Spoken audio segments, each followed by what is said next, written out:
সিলেট নগরের মধ্যখানে টিলার উপর চিরনিদ্রায় শায়িত আছেন হযরত শাহজালাল রহমতুল্লাহ আলাইহির মাজার।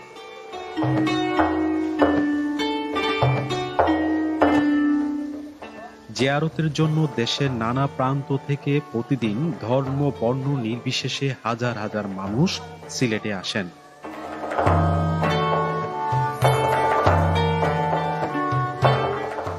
শাহজালাল রহমতুল্লাহ আলাইহির চরণ স্পর্শ পাওয়ার কারণে সিলেটকে অনেকে পুণ্যভূমি হিসেবে অভিহিত করেন।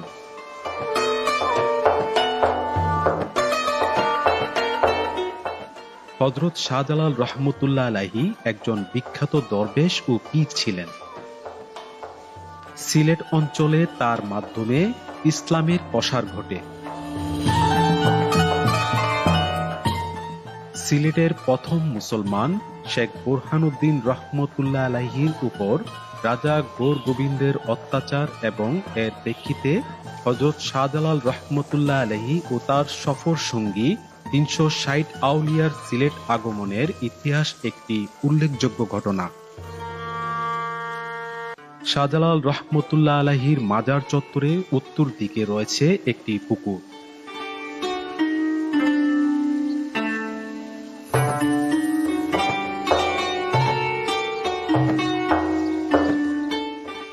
ওই পুকুরে রয়েছে অসংখ্য গজার মাছ। এসব মাছকে পবিত্র জ্ঞান করে দর্শনার্থীরা ছোট ছোট মাছ খেতে দেন।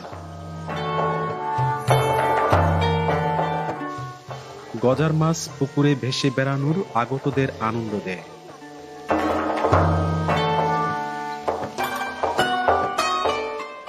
হযরত শাহজালাল রহমতুল্লাহ আলাইহির আধ্যাত্মিক শক্তির পরিচয় পেয়ে হযরত নিজামউদ্দিন আউলিয়া রহমতুল্লাহ আলাইহি তাকে সাদরে গ্রহণ করেন। প্রীতির নিদর্শন স্বরূপ তিনি তাকে একজোড়া জালালি কবুতর উপহার দেন। সিলেট ও এর আশেপাশের অঞ্চলে বর্তমানে যেসব সুরমা রঙের কবুতর দেখা যায় তা ওই কুপত যুগলের বংশধর এবং জালালি কবুতর নামে খ্যাত।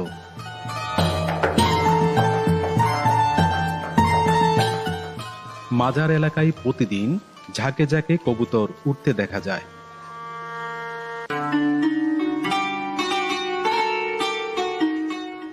মাজারের পাশে রয়েছে একটি কূপ। এই কূপে সোনা রূপা রঙের মাছের অবস্থান প্রত্যক্ষ করা যায়।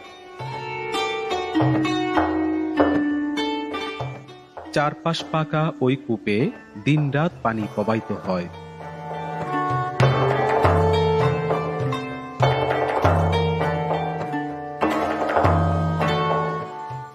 সিলেটের মাটিতে যেসব পীর দরবেশ শায়িত আছেন তাদের মধ্যে হযরত শাহজালাল রহমতুল্লাহ আলাইহি অন্যতম। এর জন্য তাকে অলি কুলের শিরোমণি বলা হয়।